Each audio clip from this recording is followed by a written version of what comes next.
Merci François pour cette introduction, pour nous encourager à marcher par la foi, à nous approcher de Dieu et avec révérence, même si on ne comprend pas toujours ses voies, ses plans. Quelquefois, on est dans une situation où, comme en ce moment, on traverse peut-être des moments difficiles, mais Dieu est toujours sur son trône et on vient devant ce trône de grâce pour se laisser renouveler dans notre pensée, dans nos émotions, dans tout notre être, dans notre intelligence, dans nos raisonnements, et découvrir les provisions extraordinaires qu'il a à disposition pour ceux qui humblement s'approchent de lui. Et c'est ça la clé, c'est de saisir ces promesses. Alors, ce matin, j'ai beaucoup à dire, mais on va essayer de... on va démarrer, après on va lire le texte de ce matin, mais on va revenir juste une minute sur le psaume 142 de la semaine dernière pour nous encourager et nous permettre de réaliser que Seigneur, bénis ce temps, bénis ta parole, remplis ma bouche, ouvre ta parole à nos cœurs, s'il te plaît. Amen.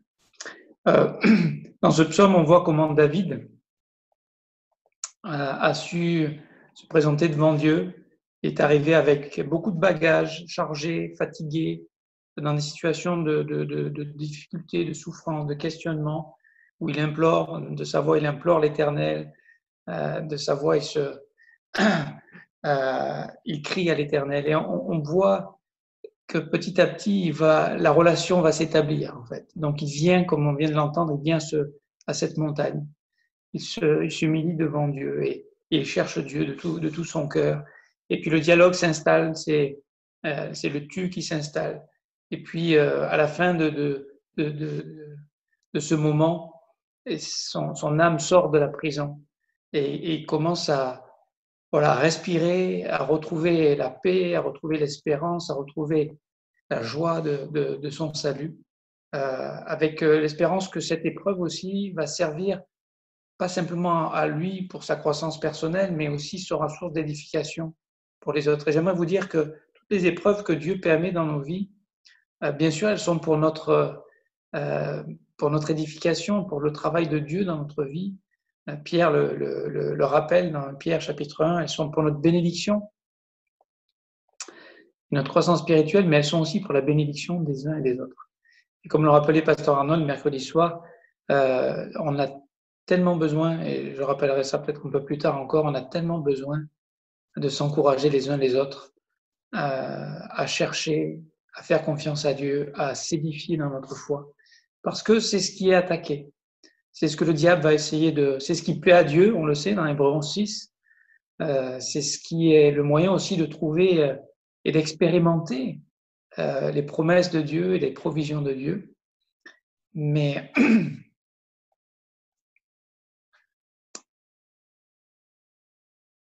donc, une fois qu'on est sorti de cette prison, une fois qu'on a retrouvé notre communion avec Dieu, j'aimerais vous dire à quoi est-ce que Dieu nous destine? Quelle est la vie maintenant? Voilà, on avait des problèmes, on a toujours peut-être, David avait encore des ennemis derrière lui, mais maintenant, il y a la présence de Dieu à ses côtés, il y a les promesses de Dieu avec lui, il pense avec Dieu, il voit les choses avec Dieu, il a les provisions de Dieu, il a le secours de Dieu dans ses pensées, dans ses émotions. Donc la situation peut-être est encore complexe et compliquée, mais lui, il est transformé dans cette situation. Il la vit avec Dieu, cette situation. Il rencontre Dieu dans cette situation. Et c'est pour ça que Dieu permet les épreuves, c'est pour cette rencontre, c'est pour cette communion. Et une fois qu'on a donc rencontré Dieu, qu'est-ce qui se passe après? Parce que cette expérience du psaume 142, je pense que c'est quelque chose qui nous arrive régulièrement, peut-être même quotidiennement, peut-être même plusieurs fois dans la journée, où on a besoin de se reconnecter avec Dieu, ou peut-être on s'est laissé emporter par les détails de la vie, par les circonstances, par les choses que nous traversons. Mais c'est pas ce moyen de s'approcher de Dieu, de rencontrer Dieu, c'est important. Mais la vie après, c'est que Dieu nous propose une vie. Et cette vie, c'est ce que David va dire dans le psaume 103. Et on va lire juste les premiers versets. C'est que maintenant que notre âme est sortie de sa prison, de sa plainte, de sa mélancolie, de sa tristesse, qu'est-ce qu'on fait? Psaume 103, verset 1. Mon âme bénit l'Éternel. Que tout ce qui est en moi bénisse son saint nom. Mon âme bénit l'Éternel, ne n'oublie aucun de ses bienfaits. Maintenant que notre âme est sortie de prison, on peut adorer Dieu.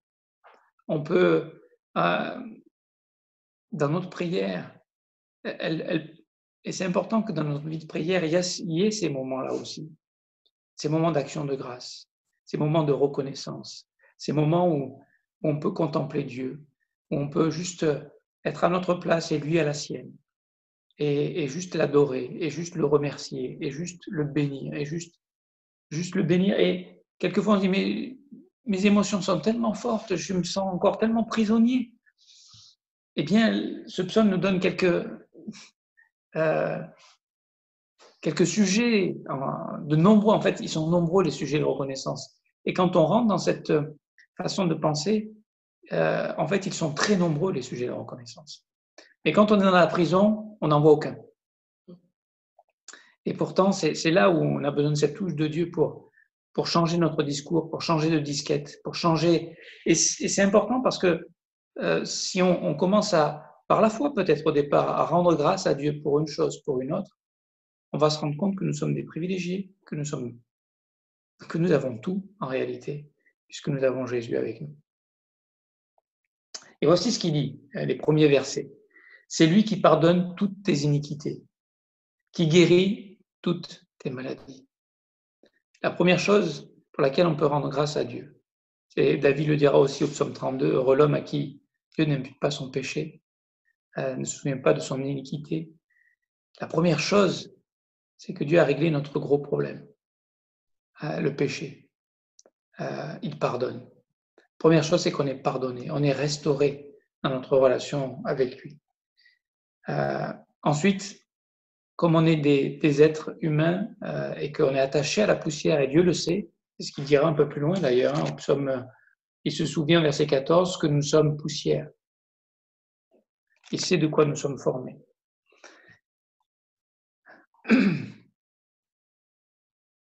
Et donc, j'étais troublé par l'écran, mais tout va bien.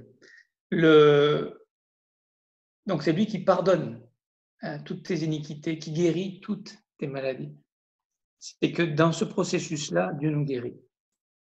Nous sommes Alors, nous avons été en position, nous sommes en Jésus-Christ, nous sommes une nouvelle création et l'œuvre est totalement accomplie.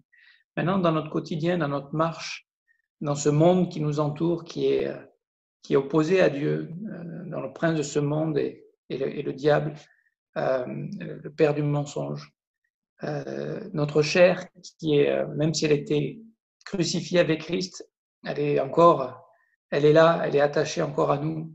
Le malin qui essaye de nous décourager, de nous arrêter, de nous empêcher de rencontrer Dieu, de nous empêcher de garder notre âme en prison. C'est ça qu'il veut faire. Dans la plainte, dans la pitié de soi, dans le misérabilisme, dans le découragement, dans l'abattement. Et il veut nous empêcher de trouver la victoire. La victoire qui est en Jésus, en communion avec Jésus, dans la présence de notre Dieu, parce qu'il a promis qu'il serait avec nous. Et si on continue, c'est lui qui rassasie de bien ta vieillesse. C'est lui qui délivre ta vie de la fosse. Verset 4. C'est lui qui délivre ta vie de la fosse, qui te couronne de bonté et de miséricorde. Voilà, notre vie est soumise à la vanité. Elle n'a pas de sens. Elle est déjà. Il y a la fosse qui nous attend, la mort qui est là. Mais c'est lui qui nous a délivrés de la mort, de la crainte de la mort. C'est lui qui a vaincu la mort, nous a délivrés du péché. C'est lui qui nous guérit, qui nous restaure, qui nous remplit, qui nous donne un sens à cette vie. Et j'aimerais vous dire que ce monde, avec toute sa technologie, toute son intelligence, toutes ses capacités, toutes ses découvertes, tout ce qu'il fait, Ils n'ont pas de réponse aux grandes questions de la vie. Il n'y a pas de sens de pourquoi on est là, de où on vient et de où on va. Il n'y a pas de but. Et c'est juste une course effrénée qui les conduit droit vers la fosse. Mais nous, et comme le rappelait Marie-Claude dans son témoignage, on sait qu'il a tiré notre vie de la fosse, de la vanité. On sait que nous sommes destinés à la vie éternelle avec lui, à un salut extraordinaire. C'est de ça que j'aimerais qu'on parle aussi un peu plus tard. Je termine, qui te couronne de bonté et de miséricorde. Dans notre quotidien, Dieu nous entoure de bonté et de miséricorde. Que Dieu nous donne les yeux pour le reconnaître. Que Dieu nous donne le cœur pour l'apprécier. Que Dieu nous apprenne, que Dieu m'apprenne à recevoir sa bonté, à comprendre sa présence dans ma vie, cette miséricorde, cette grâce qui fait que j'ai toujours un accès à sa présence, toujours un accès à son trône. Et après, tout au long de ce psaume, il va dire, verset 5, c'est lui qui rassasie de bien ta vieillesse, qui te fait rajeunir comme l'aigle. Vous savez, c'est vrai que vivre chaque saison de nos vies, c'est pas toujours simple. On se connaît la crise de l'adolescence, bien que la Bible n'en parle pas vraiment, mais on sait qu'il y a voilà, des ajustements dans la vie qui sont quelquefois compliqués.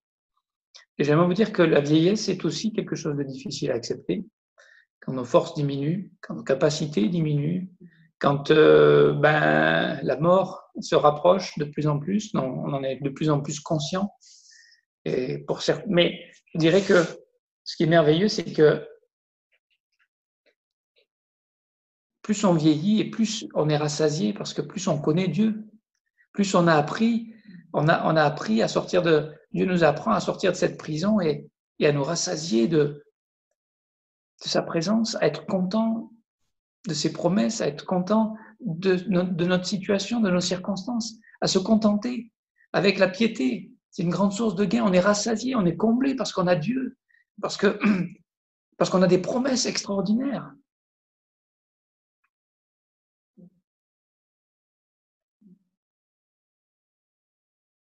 Il nous fait rajeunir comme l'aigle. Peut-être qu'on a des années derrière nous, mais on a de la force encore. Comme Caleb, hein, on a de la force parce qu'on a Dieu avec nous. On a la vie de Dieu, on a la vie de résurrection. Peut-être qu'on n'aura peut-être pas les mêmes capacités physiques, mais on a une force spirituelle. On a une sagesse, on a une connaissance, on a un cœur brisé. On a trouvé le moyen de laisser Dieu nous faire sortir de la prison et de voir ce qu'il est en train de faire, de voir ce que les yeux naturels ne peuvent pas voir, ce que l'homme de ce monde, pour lui, c'est incompréhensible. Ça n'a pas de sens, il ne voit pas les choses, il ne voit pas le bien quand il arrive.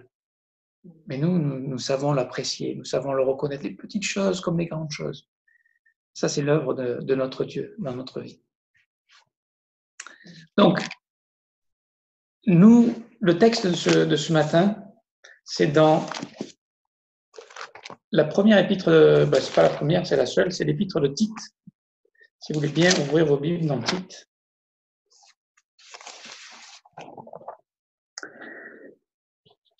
Et on va regarder les premiers versets de cette épître d'introduction. Et on va faire quelques remarques, quelques commentaires qui, j'espère, vont nous encourager.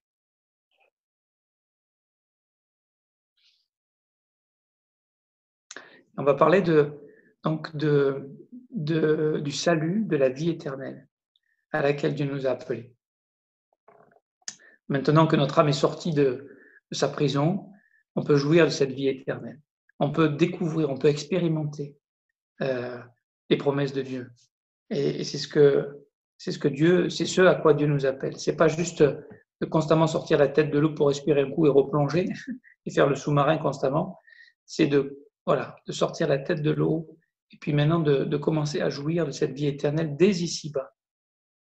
dès à présent. Alors, je ne dis pas que parce que maintenant on est né de nouveau, qu'on a Christ en nous, que la vie est facile et qu'il n'y aura pas des moments où on se laisse peut-être submerger par les émotions, les circonstances et qu'on prenne pas toujours et que quelquefois notre foi soit testée et qu'elle soit encore un peu défaillante. Mais on est en train de grandir, on est en train d'apprendre. Et c'est merveilleux. Donc on va lire. Paul, serviteur de Dieu et apôtre de Jésus-Christ, pour la foi des élus de Dieu et la connaissance de la vérité qui est selon la piété, lesquels reposent sur l'espérance de la vie éternelle, promise avant tous les siècles par le Dieu qui ne ment point, et qui a manifesté sa parole en son temps par la prédication qui m'a été confiée d'après l'ordre de Dieu, notre Sauveur. Et dans ces 3 versets, ils sont lourds de mots qui sont importants. D'abord, Paul, serviteur de Dieu et apôtre de Jésus-Christ. Le mot pour serviteur, c'est dans la traduction d'Arby, c'est esclave, parce qu'en grec, c'est le mot doulos. Voilà, ça c'est notre position devant Dieu. On est serviteur de Dieu. C'est-à-dire que Paul accepte que Dieu soit le Créateur et nous sa créature, et que nous soyons serviteurs. Et en fait, on pourrait dire, c'est pas une place. Moi, j'aurais préféré être maître. Non, il n'y en a qu'un de maître. Il n'y en a qu'un, c'est Jésus-Christ.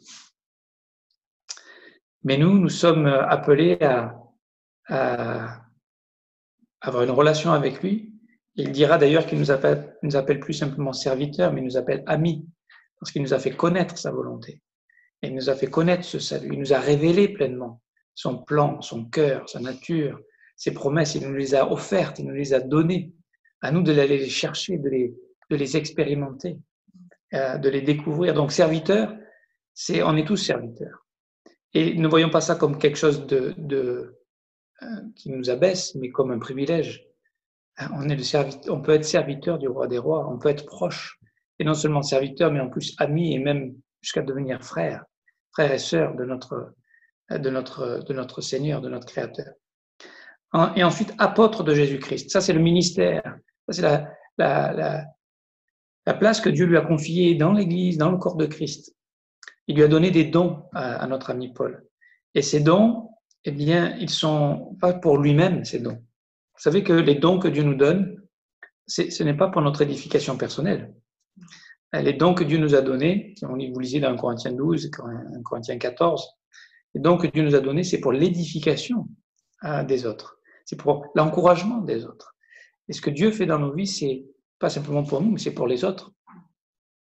Et donc, juste de s'encourager et de se rappeler que Dieu, à chacun d'entre nous, nous a donné, il nous appelle tous à être des serviteurs.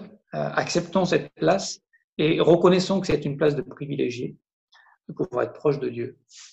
On peut être humble, c'est ça l'humilité, c'est qu'on accepte cette place avec joie. Et en même temps que Dieu nous a donné des dons et nous utilise pour les autres, pour son Église, pour son œuvre. Et là, pour moi, c'est bouleversant de voir que Dieu qui peut tout faire, Dieu qui a tout dans ses mains, il choisit de se limiter aussi à nous, en nous proposant de participer avec lui. Et ça donne un sens à la vie. Ça donne, voilà, on n'est pas juste des spectateurs, on n'est pas juste on est entre ses mains, on est disponible pour que son œuvre se fasse en nous, mais aussi à travers nous.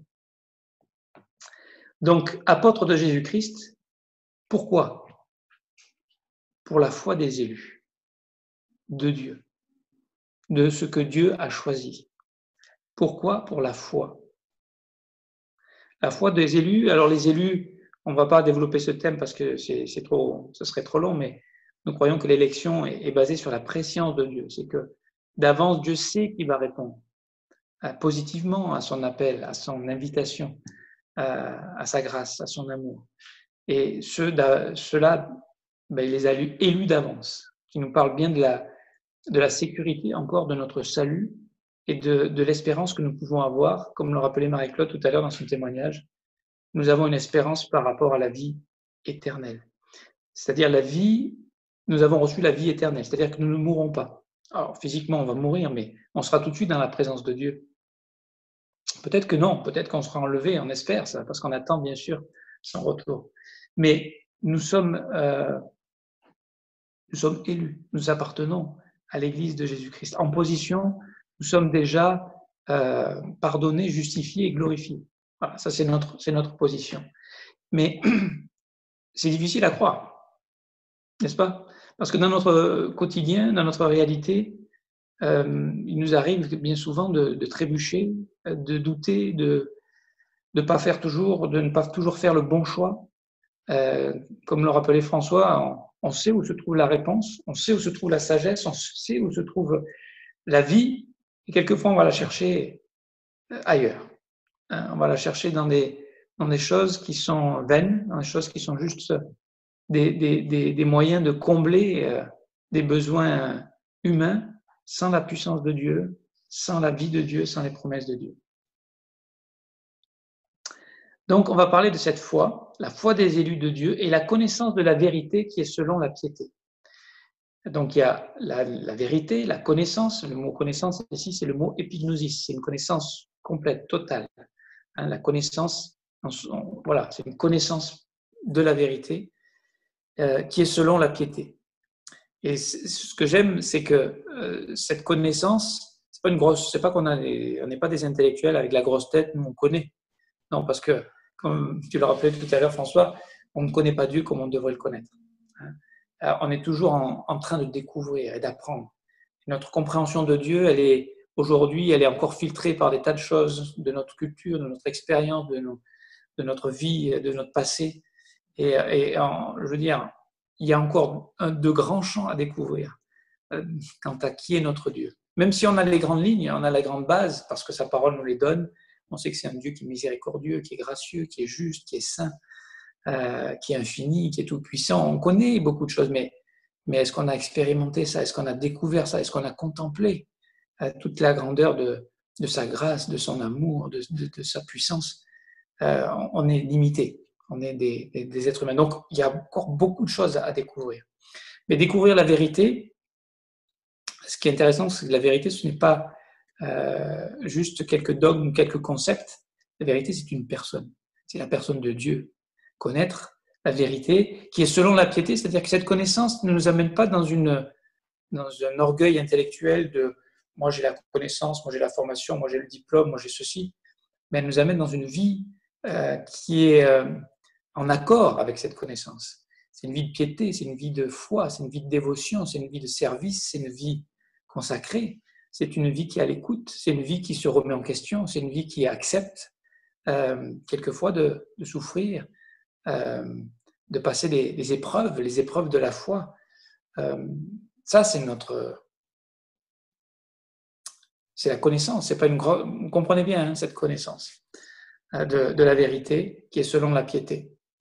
Et ces deux choses, donc la foi des élus et la connaissance de la vérité, reposent sur l'espérance de la vie éternelle. L'espérance. Sans espérance, on ne va pas bien loin, n'est-ce pas? Sans espérance, ce monde désespère. Et c'est un peu ce qu'il vit aujourd'hui. Il désespère. Il désespère de retourner à ce qu'il a connu. Et peut-être qu'on ne retournera jamais à ce qu'on a connu. Mais nous, on a une espérance quand même. Nous, on a une espérance qui va au-delà de cette vie ici-bas. On a une espérance qui va dans la vie éternelle. Et j'aimerais nous encourager, mes amis, c'est que notre foi, la foi des élus, la foi dans laquelle Dieu veut que nous soyons tous en train de nous affermir, de grandir, de lui faire de plus en plus confiance et de moins en moins confiance en nous, de plus en plus confiance en quoi? En la vérité, en sa parole, à la révélation qu'il nous a donnée, en la Bible, de plonger nos cœurs, nos yeux, nos vies tout entières dans ce livre, de découvrir la vérité. Et cette connaissance nous amènera dans une vie qui sera en accord, parce qu'on va mélanger la foi à ce qu'on entend, à ce qu'on connaît, et on va expérimenter. Et ça devient puissant. C'est que quand la foi permet que cette connaissance elle soit dans notre cœur, et que Maintenant, c'est cette connaissance, cette vérité qui nous affranchit, qui nous offre la possibilité de vivre avec des provisions qui ne sont plus les provisions que nous connaissions avant de ce monde, qui est les provisions naturelles, les passions, les convoitises. Maintenant, nous avons une autre provision. Avant, on marchait avec nos raisonnements. Maintenant, on marchait par la vue, par nos sens. Maintenant, on marche par la foi. Par la foi dans des promesses. Parce que lesquelles reposent sur l'espérance de la vie éternelle. Et cette vie éternelle, elle a été promise depuis toujours, depuis le début, depuis le commencement, elle est promise. Vous savez, dans Genèse chapitre 3, lorsque Adam et Ève ont péché, ils savaient ce qui allait leur arriver. Ils ne comprenaient pas ce que ça voulait dire parce qu'ils ne connaissaient pas la mort. Mais le péché est entré dans l'humanité et il y a eu une séparation entre la créature et le créateur à cause du péché. La mort est arrivée. La mort spirituelle. La mort physique, elle viendra un peu plus tard, mais elle arrive aussi. Donc la mort est entrée dans le monde à cause du péché, à cause de la désobéissance de l'homme, à cause du premier Adam. Et quelle a été la provision de Dieu? Eh bien, c'est qu'il est venu et il leur a fait la promesse en Genèse 3,15. La promesse que, oui, le diable allait peut-être blesser le talon, mais qu'il serait vaincu. Que la mort serait vaincue par la vie de Jésus-Christ, le Messie, le Sauveur. Et l'arrivée du Messie viendra bien longtemps après. Mais déjà, dès le départ, il y avait la provision. Il y avait la promesse qui était faite, que Dieu allait offrir une solution, une rédemption, un pardon, un salut, un retour, une possibilité, un chemin pour retourner à Dieu. Et ce chemin, il est carrément venu jusqu'à nous. Jésus-Christ, le chemin, la vérité, elle est venue, elle s'est présentée, elle s'est révélée dans toute sa gloire, dans l'humilité, dans le service, dans la discrétion. Ça, c'est notre Dieu. L'espérance de la vie éternelle. Et j'aimerais vous dire que notre foi, la foi que nous professons, la foi dans laquelle Dieu veut nous édifier, nous faire grandir, tout le monde a la foi quelque part. Tout le monde croit. Seulement, l'objet de la foi est très variable selon les personnes. Il y a des gens qui croient dans leur bonne étoile. Ils ont la foi que ce qu'ils espèrent va arriver. Et quelquefois ça vient, et quelquefois ça ne vient pas du tout. Ce monde ils ont la foi peut-être dans les signes, ceux qui sont superstitieux. D'accord ? Ils ont la foi dans l'homme, qu'ils sont capables de pourvoir à tous leurs besoins, à répondre à toutes leurs questions, qui sont les centres du monde, qui sont rationnels, qui ont la technologie. Ils ont la foi. Mais nous, notre foi, elle n'est pas placée ni en l'homme, ni dans nos doux rêves. Notre foi, elle est placée sur les promesses de Dieu. Elle est placée sur deux choses. Elle est placée sur la promesse de Dieu, qui est la parole de Dieu, qui nous est révélée, la Bible. Et notre foi, elle a un fondement objectif qui est indépendant de nos émotions, de nos calculs, de notre culture, de tout ça. La Bible, elle ne change pas. Elle nous est révélée, elle nous a été donnée. Notre foi, elle est solide, elle s'appuie sur quelque chose de solide. Solide parce que non seulement aujourd'hui on peut l'expérimenter, mais des tas de personnes avant nous l'ont expérimenté.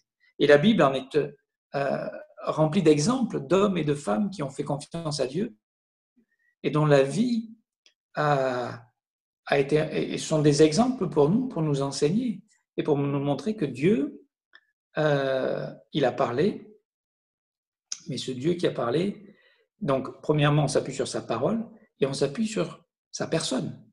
C'est que celui qui a fait la promesse, est-ce qu'il est digne de confiance? Est-ce qu'il est solide? Est-ce qu'il est crédible? Est-ce qu'il a les moyens de tenir sa promesse? Eh bien là, c'est clair. C'est que cette vie éternelle nous a été promise avant tous les siècles par le Dieu qui ne ment Point. N'est-ce pas merveilleux? C'est que notre Dieu ne ment pas. Hein, on connaît ces versets. C'est que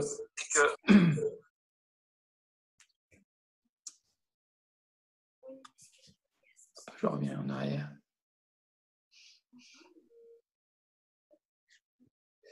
Je les cherche, mais je ne les trouve plus.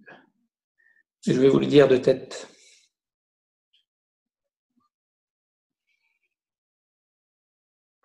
Voilà, je l'ai trouvé. Dans Nombre 23, 19, il est dit que Dieu n'est point un homme pour mentir. Nombre 23, 19. Dieu n'est point un homme pour mentir. Ça, c'est notre Dieu. Il ne ment pas, notre Dieu. Il ne fait pas des promesses à la légère. Oh non, ça, tu verras bien. Peut-être oui, peut-être non. Tout ce qu'il dit, c'est la vérité. Il ne ment point. Et nous, parce que nous sommes dans un monde de mensonges, de gens qui ne tiennent pas leur parole, parce que nous-mêmes, on a du mal à tenir notre parole. On ne peut pas imaginer, et ça c'est la foi, de croire que Dieu, quand il dit quelque chose, il ne ment pas. Et la fin de ce verset nous dit que, donc, il n'est pas un homme pour mentir, ni un fils de l'homme pour se repentir. Ce qu'il a dit ne le fera-t-il pas? Ce qu'il a déclaré ne l'exécutera-t-il pas? Ce qu'il a dit et ce qu'il a déclaré, il va le faire. Et notamment, nous croyons que Jésus va venir nous chercher, il va le faire. Tout le monde ouais, non, c'est pas possible, il reviendra, quand est-ce qu'il va revenir hein, dans 2 Pierre, chapitre 2. Oh non, les gens se moquent, tout ça c'est pour les mémés, c'est pour les enfants, tout ça c'est des histoires, c'est des contes. Non, mes amis, ce qu'il a dit, il va le faire. Et c'est ce que nous croyons et c'est ce que nous proclamons. Alors ça, c'est une promesse qui nous attend dans le futur. Mais il y a des promesses que Dieu nous a données pour aujourd'hui, pour vivre cette vie éternelle, pour vivre ce salut. Qu'est-ce qu'il nous a promis? Ben c'est la vie éternelle. C'est la réconciliation avec Dieu. Ce qu'il nous a promis, c'est un salut extraordinaire. Et j'aimerais vous dire que ce salut, dans 1 Pierre, il est dit ceci. Au verset 10, les prophètes qui ont prophétisé touchant la grâce qui vous était réservée ont fait de ce salut l'objet de leur recherche et de leur investigation. Qu'est-ce qu'ont fait les prophètes? Qu'est-ce qu'ont fait les prophètes? Ils ont été utilisés pour nous parler de Jésus, pour nous parler de la grâce, pour nous révéler petit à petit. Tout l'Ancien Testament, c'est la révélation de la préparation à la révélation de ce salut de gloire extraordinaire. Et ce salut nous est réservé. Et pour eux, ça a été le sujet, l'objet de leur recherche et de leur investigation. Et j'aimerais vous dire que notre foi doit se concentrer sur ce salut. Notre foi doit s'attacher à ce salut. Notre foi doit expérimenter ce salut, découvrir cette vie éternelle à laquelle Dieu nous invite, à laquelle Dieu nous appelle. Verset 11, il voulait sonder l'époque et les circonstances marquées par l'Esprit de Christ qui était en eux et qui attestaient d'avance les souffrances de Christ et la gloire dont elles seraient suivies. Il leur fut révélé que ce n'était pas pour eux-mêmes, mais pour vous qu'ils étaient les dispensateurs de ces choses que vous ont annoncé maintenant ceux qui vous ont prêché l'Évangile par le Saint-Esprit, envoyé du ciel et dans lesquels les anges désirent plonger leur regard. C'est que même ce salut extraordinaire, cette promesse que Dieu nous a faite, de cette rédemption que Dieu nous offre, même les anges sont en train d'apprendre. Pourtant, ils sont dans la présence de Dieu. Ils sont face à la gloire de Dieu, mais ils sont en train de découvrir ce qu'ils ne connaissaient pas, à travers ce salut, à travers la révélation de la nature gracieuse de notre Dieu. Et nous, eh bien, nous sommes appelés à faire de ce salut le centre de nos recherches, le but, l'objectif, pour que nous ne passions pas à côté de cette vie éternelle à laquelle Dieu nous a destinés. Alors, il y a d'autres versets aussi qui lisent dans Genèse 18, 14, et je vous lis dans la Darby, il est dit, y a-t-il quelque chose qui soit trop difficile pour l'Éternel? Et là, il parle du fait que Sarah va donner un fils à Abraham, alors qu'elle avait 90 ans, qu'Abraham en avait 100. Donc 99. Au temps fixé, je reviendrai vers toi quand son terme sera là et Sarah aura un fils. Y a-t-il quelque chose d'étonnant de la part de l'Éternel? Y a-t-il quelque chose de trop difficile dans Jérémie chapitre 32, verset 27? Voici, je suis l'Éternel, le Dieu de toute chair. Quelque chose est-il trop difficile pour moi? Bien sûr que Dieu a donné des lois qui font que ce monde fonctionne, les lois atomiques, les lois de gravitation, donc l'univers se tient ensemble. Et c'est lui qui tient tout ça. Dans Hébreux chapitre 1 et verset 3. C'est la puissance de sa parole qui tient les forces atomiques ensemble. Il est le créateur, c'est lui qui tient tout ensemble. Est-ce qu'il y a quelque chose de trop... Et lui, il est capable d'aller au-delà des lois. C'est ce que Jésus-Christ a démontré par tous les miracles qu'il a accomplis, par les guérisons qu'il a opérées, par les délivrances. Et j'aimerais vous dire que c'est ça la vie éternelle. Alors, c'est pas qu'on est à la recherche des miracles et des signes et de tout ça, parce que ça, c'est en réalité, c'est un manque de foi. On n'est pas à la recherche de ça, mais on sait que Dieu est là, que Dieu peut guérir et que Dieu peut permettre la maladie aussi. Paul a été malade, Épaphrodite a été malade, voilà, et ils étaient des hommes de Dieu et Dieu a utilisé ça dans leur vie. Donc la maladie, Dieu la permet, Dieu l'utilise, Dieu nous guérit, on l'a vu, le psaume 103, il nous guérit. Et nous avons reçu la vie éternelle. Luc 1,37, car rien n'est impossible à Dieu. Voilà le Dieu qui nous a promis la vie éternelle et qui ne ment pas, donc qui a parlé et qui ne ment pas, et qui nous a fait cette promesse de la vie éternelle et de ce salut. Rien n'est impossible. Et j'aimerais vous dire que c'est ça la bonne nouvelle, c'est que nous ne pouvons pas nous sauver, mais nous pouvons être sauvés. Nous ne pouvons pas nous sauver par nos œuvres, par nos efforts, par nos yeux fixés sur nous-mêmes à essayer de nous perfectionner, mais nous pouvons recevoir ce salut. C'est ce qu'il dira en Marc chapitre 10, 27, quand il se pose la question, mais qui peut être sauvé? Il dit, cela est impossible aux hommes, mais non à Dieu, car tout est possible à Dieu. Merveilleux. Rien n'est impossible à Dieu et tout est possible à Dieu. Ces promesses du Dieu qui ne ment point. On va lire un autre passage, c'est dans Hébreux chapitre 6, et je vous le lis, Hébreux chapitre 6. Et il vient au verset 13, alors il vient de faire une exhortation assez ardue, qui met beaucoup de gens dans la crainte de la perte du salut, dans les versets qui précèdent. Il ne s'agit pas de la perte du salut, bien évidemment, parce que si on perdait son salut, il faudrait recrucifier Christ. Et comme on ne peut pas recrucifier Christ, puisqu'il est mort une fois pour toutes, dans Hébreux chapitre 10, on ne peut pas perdre son salut. Ça ne veut pas dire que, justement, notre vie sur la terre, peut-être que notre foi peut devenir apostate, notre foi peut se refroidir. Et il y a des conséquences à ça.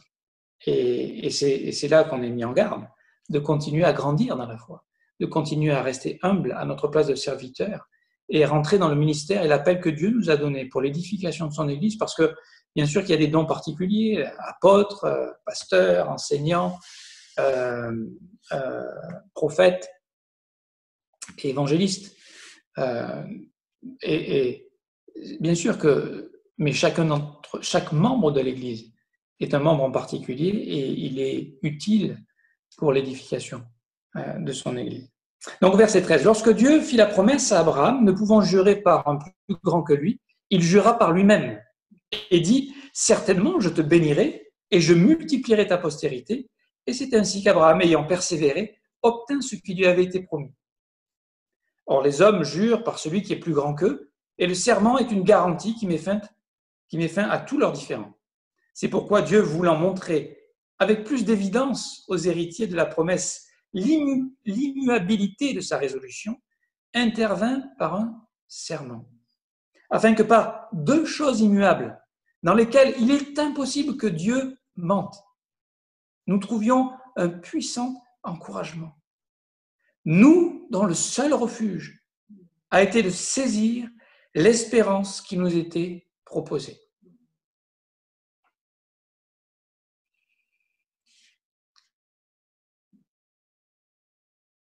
La parole de Dieu, il ne ment pas. Il ne peut pas jurer par quelqu'un de plus grand que lui. Non seulement il a fait cette promesse, mais en plus il a fait une alliance, un serment. Par ces deux choses dans lesquelles il est impossible que Dieu mente. Il veut quoi? Il veut que nous soyons affermis, encouragés, et on a besoin que nous trouvions ce refuge. Dans la Darby, le mot c'est consolation. Pourquoi? Parce que dans notre réalité, eh bien, on oscille souvent entre la prison, entre la dépression, entre les lamentations, entre la pitié de soi, et puis, par moments, l'exaltation. Et Dieu sait que nous sommes, on l'a vu dans le psaume 103, il sait que nous sommes que poussière. Donc, il sait qu'on a besoin d'être encouragé. Il sait que notre foi a besoin d'éléments pour grandir. Et ce qu'il nous propose, eh bien, c'est que nous devenions, et c'est ce que dira Pierre dans sa deuxième épître, c'est que nous devenions participants de la nature divine. Voici, je vous lis le verset. Sa divine puissance nous a donné tout ce qui contribue à la vie et à la piété au moyen de la connaissance de celui qui nous a appelés par sa propre gloire et par sa vertu. Celle-ci nous assure de sa part les plus grandes et les plus précieuses promesses, afin que par elles vous deveniez participants de la nature divine, en fuyant la corruption qui existe dans le monde par la convoitise. Et lorsque notre foi est nourrie, lorsque notre foi est mise en action, c'est-à-dire que lorsque nous recevons la doctrine, la connaissance, la vérité, la parole de Dieu, lorsque nous acceptons par la foi de remplacer nos raisonnements, notre logique, notre expérience par la promesse de Dieu, par la vérité de la parole de Dieu, lorsque par la foi nous élevons ces promesses, sa fidélité, sa nature, son salut, cette vie éternelle qu'il nous a offerte, au-delà de notre expérience, on devient participant de la nature divine. Et notre vie devient une vie, cette connaissance, elle devient piété en nous, elle devient expérimentale, elle devient vie pour nous, mais vie pour les autres. Et quand on est occupé avec la vie de Dieu, on est libéré de l'ancienne nature. C'est pour ça que Paul dit, marchez selon l'esprit, vous n'accomplirez pas les désirs de la chair. Ce n'est pas de résister simplement à la chair, c'est d'être rempli de l'esprit, c'est d'être rempli de cette vie éternelle.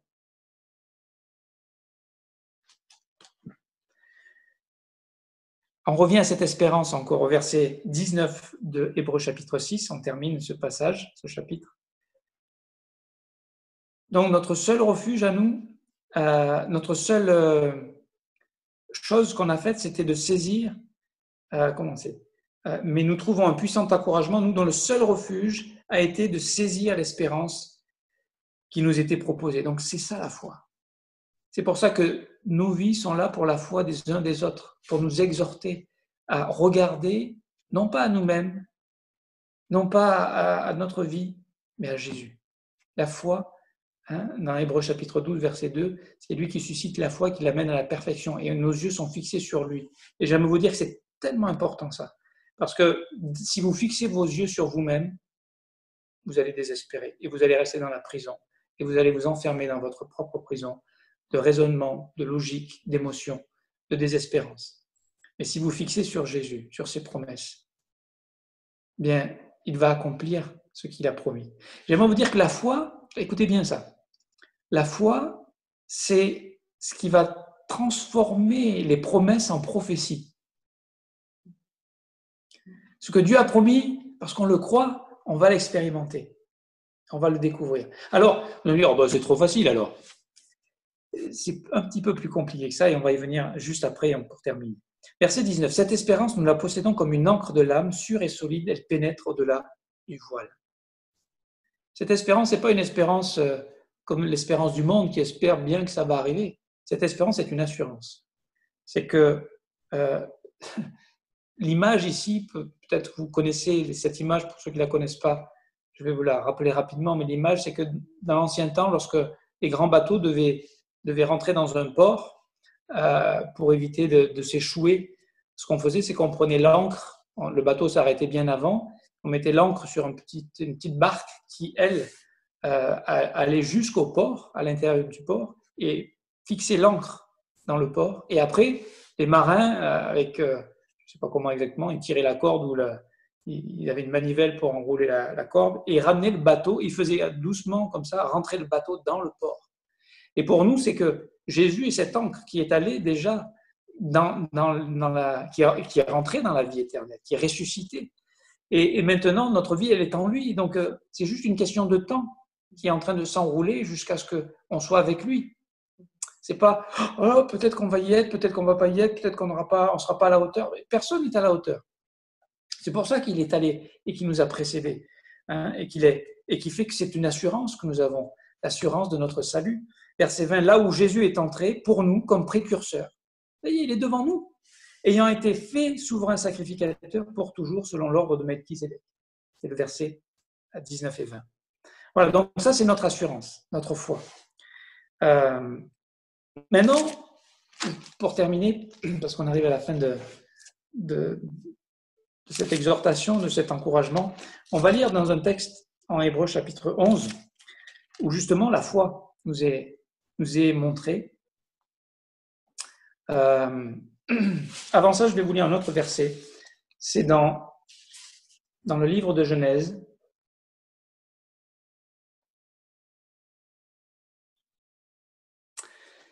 On arrive vers la fin de la vie de Jacob, c'est au chapitre 47 et au verset 9. Jacob vient de retrouver Joseph en Égypte et il est en train de discuter avec Pharaon et voici comment il va présenter sa vie. Ou comment Pharaon lui demande, voilà, ça a été quoi ta vie, tout ça. Alors Jacob répondit à Pharaon, les jours des années de mon pèlerinage sont de 130 ans. Les jours des années de ma vie ont été peu nombreux et mauvais. Et ils n'ont point atteint les jours des années de la vie de mes pères durant leur pèlerinage. Ça, c'est le regard de Jacob à la fin de sa vie, lorsqu'on lui pose la question, voilà, c'est quoi que tu as vécu? La première chose, c'est de voir, dans certaines traductions, il est parlé les journées les jours des années de mon errance. Mais ça, c'est plutôt le mot pèlerinage qui convient le mieux. C'est que Jacob était en chemin pour ce que dira Abraham pour la cité céleste. Il n'était pas attaché à cette terre, il était en route. Et j'aimerais vous dire que ça, c'est la vie de la foi, c'est qu'on n'est pas attaché. Notre vie, elle est déjà éternelle, elle est déjà avec le Seigneur. Et j'aimerais vous dire que ici-bas, on va rencontrer des difficultés. Et Jacob, vous connaissez un petit peu son histoire, il a vécu des choses difficiles, n'est-ce pas? Je regardais un petit peu, on va survoler parce qu'on n'a pas le temps de voir tout, mais il y a toujours la lutte entre lui et son frère, n'est-ce pas? Qui est le premier? Évidemment, Jacob ils sont jumeaux, mais il est né le deuxième, donc c'est son frère qui a le droit d'aînesse.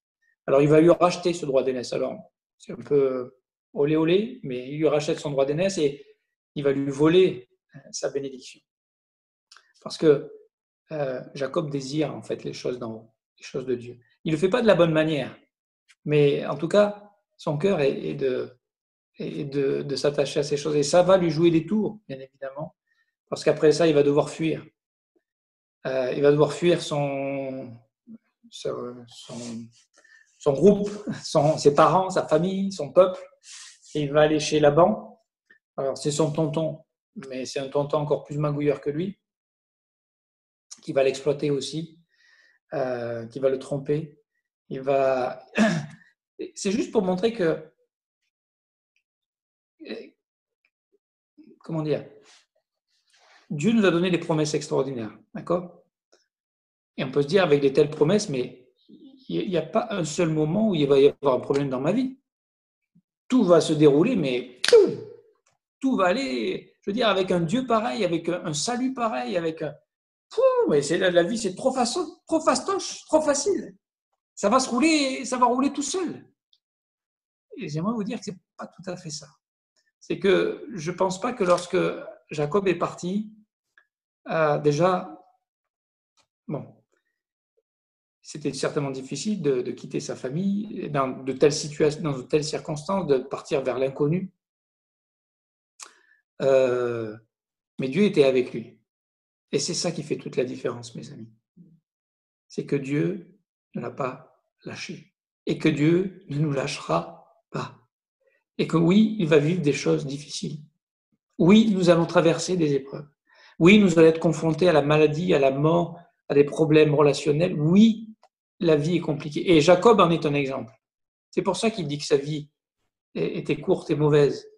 C'est que quand on fait un résumé, on peut se dire, ben voilà, déjà il s'enfuit de chez lui, il arrive chez Laban où il se fait exploiter.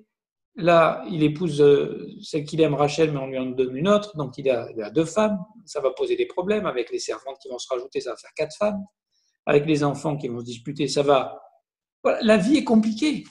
Notre vie ici-bas, elle est compliquée, mais les promesses sont toujours là. C'est ça que je veux nous encourager. C'est que c'est pas parce que nous on rate, c'est pas parce que nous on n'est pas toujours à la hauteur que les promesses ne sont plus elles à la hauteur. Dieu est toujours là. Dieu est toujours à la hauteur. Et Dieu accomplit. Et donc, si on continue un peu l'histoire de Jacob, de nouveau, il va devoir fuir même sa belle famille parce qu'il se rend compte que son beau-père, ses beaux-frères sont pas très contents parce qu'il a pris leurs troupeaux. Enfin, c'est Dieu qui lui a donné ses troupeaux. On ne rentre pas dans les détails, mais voilà. Donc, il s'enfuit. Il est poursuivi par son oncle. Puis après, il doit retrouver son frère. Il a tellement peur. D'accord ? Et puis, on peut se dire, bon, ben, comment est-ce que Dieu va le préparer à cette rencontre avec son frère ? Et c'est là où, en Genèse 32, il lutte avec Dieu. Et notre Jacob devient Israël.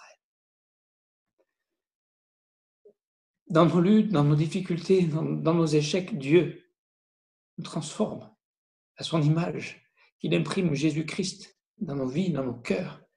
Et oui, il nous blesse. Il est dit qu'il a été blessé à la hanche et qu'après ça, il a boité toute sa vie. Et Seigneur, nous, on ne voudrait pas boiter, on voudrait aller mieux. Non. Le plan de Dieu pour que les promesses de Dieu s'accomplissent, c'est qu'on boite, c'est qu'on comprenne qu'on a besoin de lui, qu'on a besoin de son secours, qu'on a besoin de sa présence. Dieu était toujours là avec Jacob. Et j'aimerais vous dire que s'il a été là avec Jacob, il sera là avec toi, il sera là avec moi. Et il est là avec nous, il l'a promis. C'est une promesse, n'est-ce pas, dans Matthieu chapitre 28, verset 20.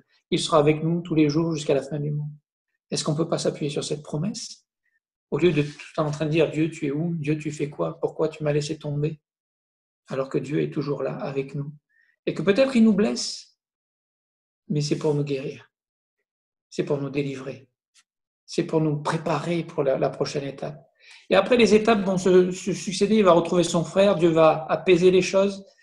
Et puis, il retourne en Canaan. Bon, ça y est, on dirait que tout se déroule bien. À part que, voilà, arrivé à Sichem, il y a un problème avec sa fille Dina qui est plus ou moins violée par le prince de la ville. Alors après, ils veulent faire une alliance, ils se font circoncire, puis les fils de Simon et Lévi tuent tous les hommes et prennent toute la ville. Enfin, c'est une succession de situations que Jacob n'avait pas prévues, qui le dépassent complètement, et qui peut se dire, mais qu'est-ce qui se passe ? Qu'est-ce que tu fais, Dieu ? Pourquoi tu as permis ça ? Pourquoi ça s'est arrivé ? Attends, Dieu, voilà, c'est ça, c'est la vie normale, avec le fait qu'on est toujours sur cette terre. Mais les promesses de Dieu ne sont pas annulées, ne sont pas arrêtées. Et j'aimerais vous dire que même après, lorsqu'il y a ces problèmes avec ses fils, et notamment avec Joseph qui va être trahi par ses frères, qui va être vendu en Égypte,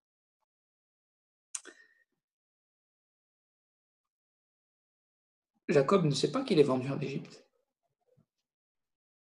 Pour lui, il est mort. C'est comme ça que ses fils vont couvrir la honteuse trahison. Au chapitre 42, non, en Genèse 37, verset 34, il déchira ses vêtements, il mit un sac sur ses reins, et il porta longtemps le deuil de son fils. Tous ses fils et toutes ses filles vinrent pour le consoler, mais il ne voulut recevoir aucune consolation. Il disait, c'est en pleurant que je descendrai vers mon fils au séjour des morts, et il pleurait son fils. Et ça n'a pas duré une année, 2 années, 3 années. Tout le temps tout le temps où Joseph était prisonnier, esclave, en prison en Égypte, même jusqu'à les 7 années de famine, voilà, jusque-là, tout ce temps, Jacob croyait que son fils était mort.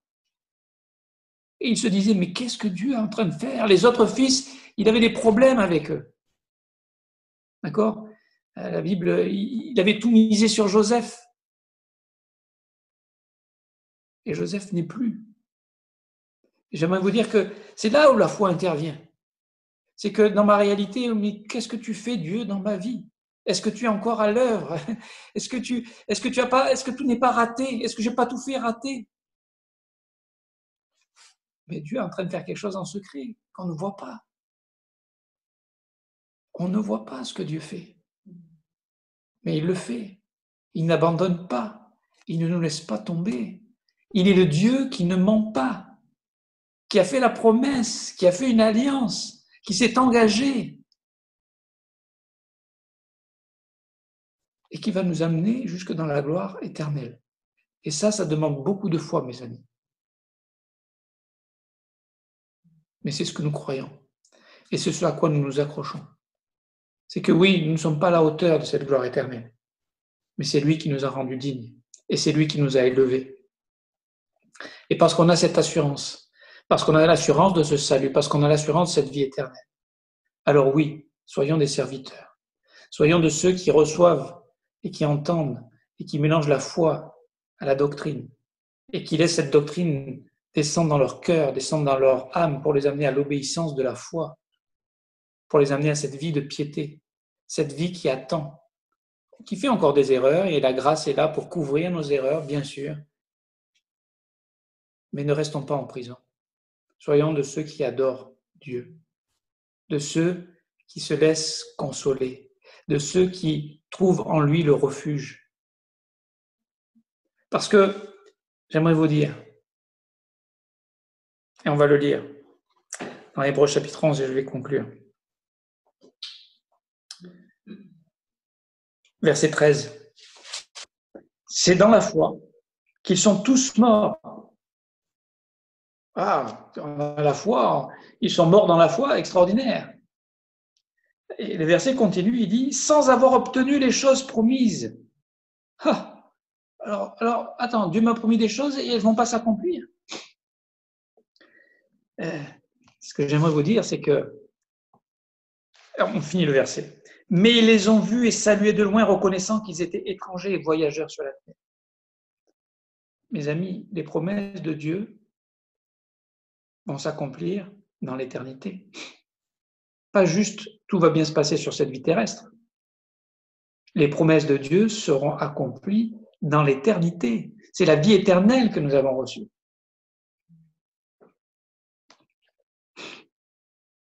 Tout ne va pas, tous nos désirs et nos rêves ne vont pas s'accomplir sur cette terre. Et des choses vont arriver qu'on ne voulait pas. Mais les promesses de Dieu vont s'accomplir. Et si nous vivons par la foi en Jésus-Christ, nous ne vivons pas pour cette vie seulement, dans 1 Corinthiens 15, et verset 19. Parce que sinon, on serait le plus malheureux de tous les hommes. Notre espérance, c'est que Dieu va accomplir ses promesses, même après la mort. Donc, ne nous laissons pas décourager. Ne nous laissons pas voler cette vie éternelle, ce salut extraordinaire. Et que notre foi, par sa parole, soit nourrie, soit construite, soit fortifiée, mes amis. Parce que un jour, bientôt, très bientôt, on sera dans sa gloire. Et j'aimerais vous dire, oui, il va y avoir encore des pleurs. Verset 37, non, verset 39. Tout cela, à la fois desquels il a été rendu témoignage, n'ont pas obtenu ce qui leur a été promis. Dieu, ayant vu quelque chose de meilleur pour nous, afin qu'ils ne parviennent pas sans nous à la perfection. Mes amis, la perfection nous est promise en Jésus-Christ. Nous sommes encore dans un monde imparfait, mais en lui nous sommes parfaits, parce qu'il est parfait. Et nous le serons. Et découvrons, apprécions, saisissons dès à présent, grandissons dans cette vie à laquelle Dieu nous a appelés. Laissons-nous encourager par le Dieu par le Dieu qui promet, par le Dieu qui ne ment pas et qui promet. Et transformons ces promesses en prophéties. Et un jour, et d'avance, par avance, en espérance, nous nous réjouissons et en espérance, nous adorons Dieu. Pas parce que nous le voyons et parce que nous le sentons, ça c'est notre prison, et parce que nous le croyons. Voilà. Je vous remercie pour votre écoute, pour votre attention. Je vous souhaite à tous une